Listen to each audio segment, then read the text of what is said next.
Gen what? Gen Zenius! Yeah! I'm your host, RG, RG, Ryan Gosling. And today, we're tackling a topic that's often overlooked, but incredibly important. Mental health and its impact on academic performance. We all know that school can be stressful, right? But what happens when that stress becomes overwhelming? How does mental health affect a student's ability to learn, grow, and succeed? And what can we do to support young people who are struggling? Alright, first, let's hear from someone who's been through it. I spoke with Yumna, a college sophomore who's open about their struggles with anxiety and depression during high school. Here's what they had to say. Hi, my name is Yumna. In high school, I constantly felt overwhelmed, like I was drowning under the pressure of to be perfect. I thought I had to get straight A's, be involved in extracurriculars, and maintain a thriving social life, all while pretending I had everything under control. But the truth was, I didn't. My anxiety made it hard to focus, my depression made it hard to care, and some days I could barely get out of bed, let alone study for a test. I felt like I was falling behind while everyone else is moving forward. No matter how much I tried to push, it never felt like enough, and the worst part, it seemed like no one really understand what I was going through. I felt alone, trapped in a cycle of self-doubt and exhaustion, wondering if I would ever break free. That's it from me. Thank you for sharing your story, Yumna. It's a powerful reminder that mental health struggles can make even the simplest tasks feel impossible. Now, based on Yumna's experience, we're going to explore this issue further by asking experts from their insights. Let's hear from them. Everybody, let's move on to the next segment, which is expert perspective. Joining us today, we have representative from the Malaysian Mental Health Association, Ms. LIYANA. The Ministry of Education, we have Ms. ELLYSA, and the Ministry of Higher Education is Mr. NAFIS to discuss this critical issue and its impact on students. Let's begin. So, based on what we have heard from Yuna, I would like to ask a question to each one of you here. How do you see the relationship between education, mental health, and overall well-being for young people? Thank you for your question. So this is a concern that resonates deeply with me, and I want to acknowledge the struggles that many students are facing today. So education is meant to empower and uplift young people, but we cannot ignore the reality that for some, the pressure to excel academically, participate in extracurricular activities, and also maintain social expectation can take a serious toll in their mental health. Yeah, I agree. Because based on the data that I read with 32 million people living in Malaysia back in 2023 and 9.13 million youngsters under the age of 18, is it quite concerning that almost 1 million of them will be dealing with mental health problems? And in addition, Malaysia also facing significant challenge such as with 1 in 4 adolescents experiencing depression and anxiety, and 1 in 10 attempting to suicide since 2022. Yeah, Ms. Nelly. And also, a good education is not just about academic achievement. It is also a critical platform for fostering mental health awareness, building resilience, and providing support systems for young people. Therefore, I believe we need to take a holistic approach to education, one that prioritizes not just academic success, but also mental health and well-being. I get what you're trying to say, but as a Minister of Education in Malaysia myself, I recognize that mental health and overall well-being are just as important as academic achievement. A student who is overwhelmed by anxiety or struggling with depression cannot perform to their full potential. That is why we are actively working to integrate mental health support into our schools. I think schools can be both a source of stress and support. So for individuals like Yumna, the inability to meet this high standard can create a vicious cycle, which is anxiety makes it harder to focus, and while depression will drain motivation. So what kind of initiatives are good to help these students to balance their mental health and overall well-being in education? One of the initiatives that we can do as a minister is by providing mental health resources in schools and also universities. Schools and universities should have counselors, psychologists, and support groups available to students. These resources can help young people manage stress, anxiety, and other mental health challenges. I heard initiatives like the Mental Health and Psychosocial Support MHPSS program are designed to provide students with access to trained counselors, peer support system, and also awareness campaign to reduce stigma. I am very interested in this initiative. Could any one of you please give me more insights? Sure. So basically, it's all about helping students feel emotionally and socially okay, especially when they are dealing with stress, pressure, or tough situation like Yumna. MHPSS program will offer a mental health education, which they teach students about mental health, what is it, how to take care of our mental health, and how to spot sign of stress or anxiety. And then we have teacher training, which is it equip teachers with the skill to recognize signs of mental health issue and provide basic support for student and also the teacher. So for example, we have a workshop or classes on managing stress, building resilience, and to understand our emotion. So perhaps Ms. ELLYSA should consider to implement this program in every school in Malaysia, because I think it benefits not just the students or the school, but it also the teachers.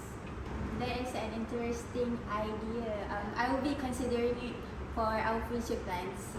Additionally, we are reviewing how our education system balances academic expectation with well-being. So the move towards pentaksiran birit darjah, which is PBD, and the reduction of high-stake exams for lower primary students are one of the steps in the right direction. Yeah, I would love to hear more from you, and also I'm looking forward to that. Anyone would like to add anything? Alright, we know that mental health challenges such as anxiety and depression can significantly hinder a student's ability to focus, retain information, and perform well academically. So, as I have said earlier, by providing mental health resources in schools and also universities, at some point, it can help the students to deal with any mental challenges. So, as a 2021 study published in Frontiers in Psychology found that students who received mental health support showed significant improvements in their academic performance and overall school engagement, as cited by Suldo et al. 2021. So this is because addressing mental health issues help students manage stress, build resilience, and stay motivated. Thank you for an amazing insight. It's clear that schools play a critical role in supporting student mental health, and there is still so much work to be done. Before we delve deeper into the topic, let's take a break. We will be right back soon.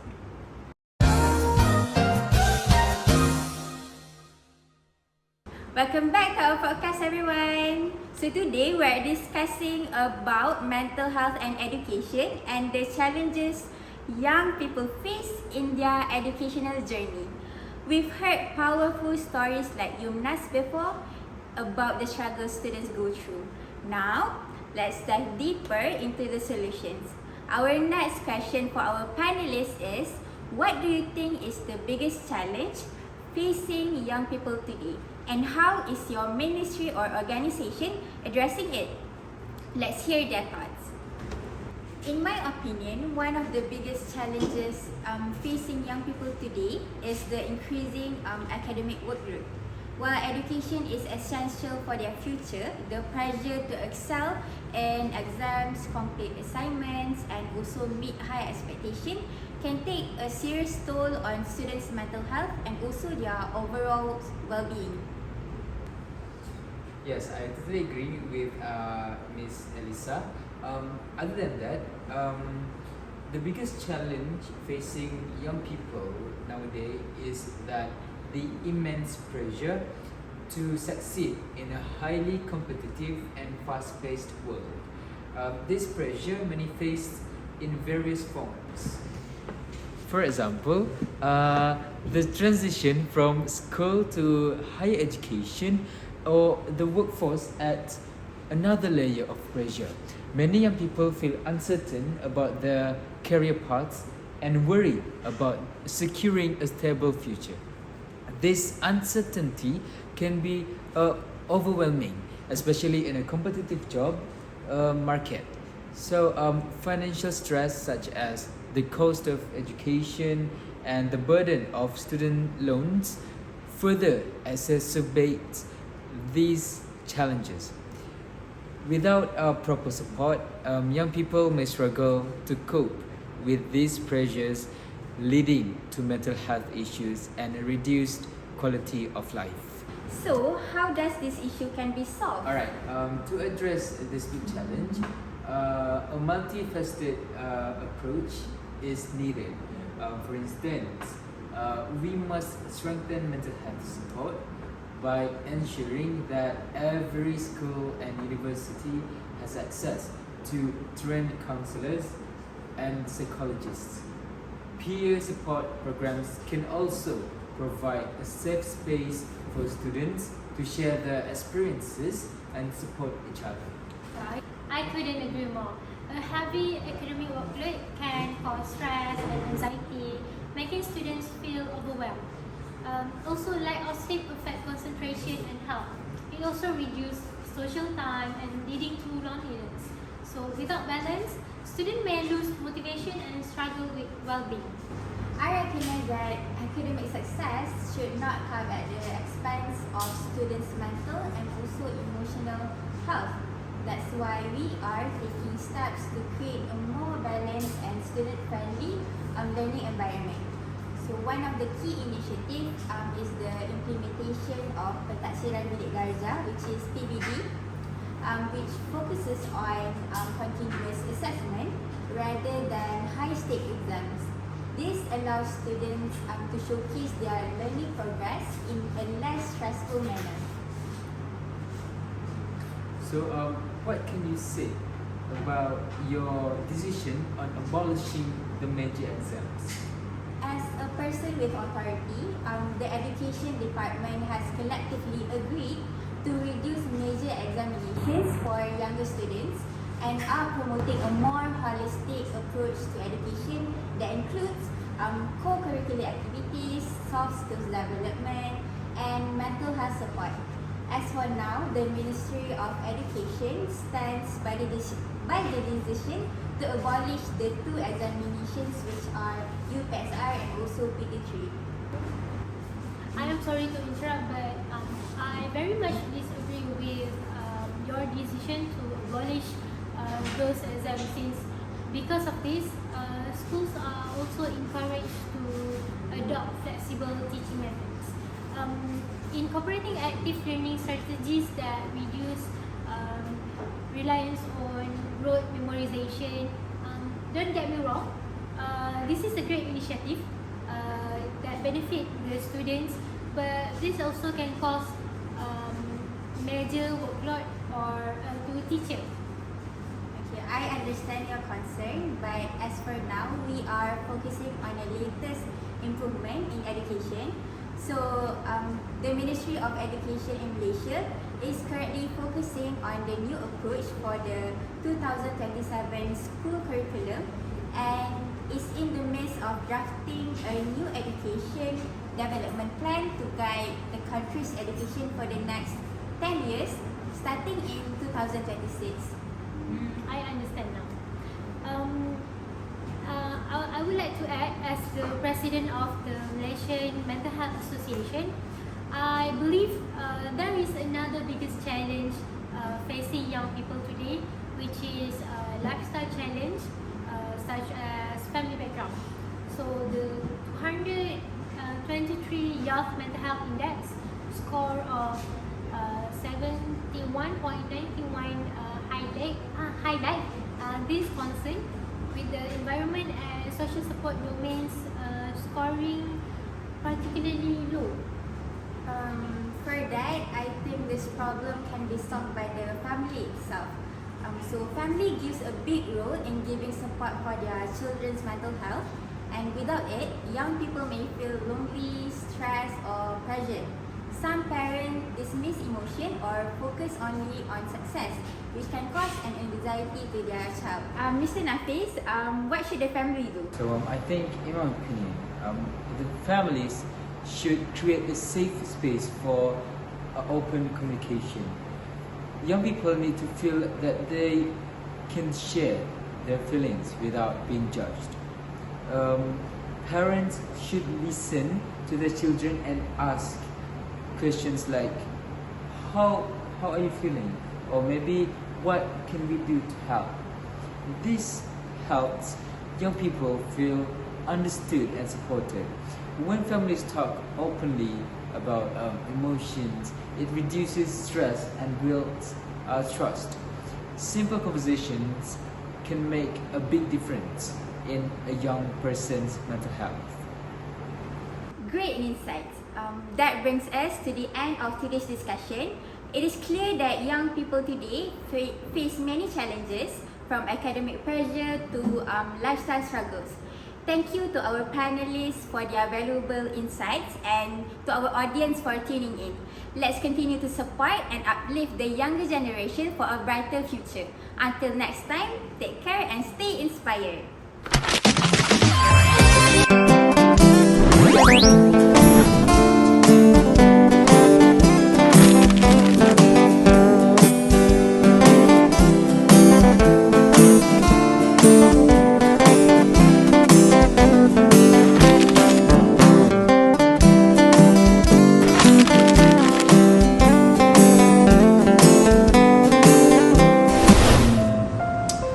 Today, I'll be hosting this episode alone as my two co-hosts are off to a Raya open house. Well, but no worries, I'll keep you entertained. So welcome back to Gen what? Gen what? Gen Zenius! This is episode 60 of Mind Matters, Mental Health and Education. So, you remember, last episode, we've discussed the biggest mental challenge facing young people today and how each of one of them is addressing it. Now, let's continue our conversation with our esteemed guests. Today, we've discussed very deeply about mental health in schools, and I have one more question for our guests. So let's start off with Miss ELLYSA. Miss ELLYSA, so what's one initiative or policy from your ministry that you are most proud of, and how has it impacted young people today? That is a very good question. Thank you to our host. So one initiative from the Malaysian Ministry of Education that stand out the most to me is the empowerment of counselling teachers to address students' mental health problems. This policy, championed by the Education Minister, focuses on increasing the number of counselling teachers in school and also enhancing their expertise. That is quite interesting now that you have mentioned it. I would love to add more. To address this, we need systematic change. School must prioritize emotional well-being alongside academic achievement by integrating mental health education in their curriculum. Therefore, I think counseling service should be readily available to students, and teachers must be trained to recognize signs of distress and provide appropriate support for students. Yeah, that's amazing opinions, Lizzati.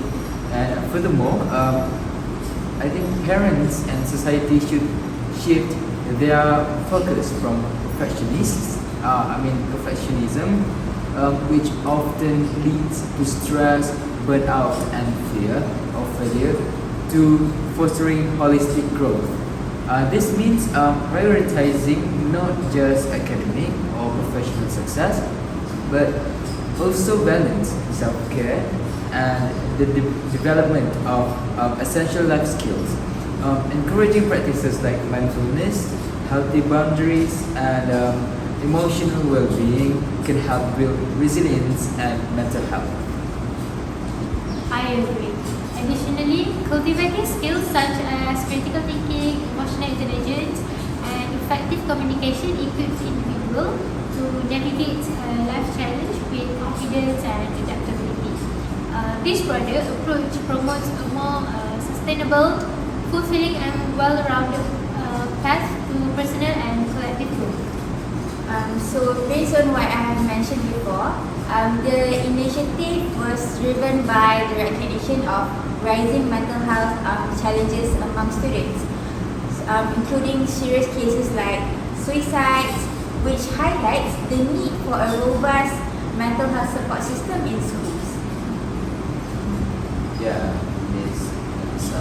And I have read an article which, according to the National Health Mobility Survey (NHMS) report, the prevalence of mental health problems in this demographic has surged significantly, which is from 7.9% or equal to 424,000 individuals in 2019 to 16.5% or equivalent to 922,318 individuals in 2023.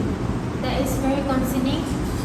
The first initiative to avoid this, I think the Ministry of Health, in collaboration with other ministries and stakeholders, they are implementing the National Strategic Plan for Mental Health 2020 until 2025. This plan aims to reduce adolescent depression rate from 18% to 10% by 2035. Ms. Izzati, what kind of action and benefit will this plan that you said earlier offer to the young people? The Health Ministry will introduce the Child and Adolescent Mental Health Action Plan in 2025 to tackle growing mental health issue among young. So this initiative actually emphasizes multi-sectoral collaboration and community-based solution to provide comprehensive support for our young people. So does this mean that the impact on young people is significant, as it ensures that students have access to professional guidance and emotional support, Mrs. Zati? Yeah. I believe by fostering awareness and providing resources within schools, these initiatives helps create a supportive environment where students feel safe to seek for help for their mental health concerns. Yes, exactly, Ms. Ellysa. So how about Mr. Nafis? Anything you want to add? There is one effective initiative that I really admire, which is the Malaysian Youth Mental Health Index 2023, or MyMHI 23 in short. This initiative is launched by the Youth and Sports Ministry with the collaboration with UNICEF and other partners. It assesses young mental health across 7 areas like lifestyle, environment, and social support, revealing an overall score of 71.91 score. And the index highlighted areas needing improvement, such as the surrounding environment, which scored the lowest at 65.46 point. This data has guided actions like improving living spaces, increasing access to mental health services, and promoting healthy lifestyles. Aligned with the Madani Youth Development Model 2030, it has raised awareness and driven evidence-based policies for youth mental health. This article is from Bernama 2024. Well, that is a great insight, everyone. So in Malaysia, we are already seeing positive steps in this direction. However, more needs to be done to ensure these efforts reach all young people, especially those in rural or underserved areas. By fostering a culture of understanding and support, we can create an environment where young people like Yumna feel empowered to seek help and thrive both academically and emotionally. Thank you to our panelists for their valuable insights and to our audience for tuning in. Let's continue to support and uplift the younger generation for a brighter future. Until next time, take care and stay inspired. As we wrap up today's episode, I want to leave you with the thought: mental health isn't a barrier to success. It is actually a foundation for it.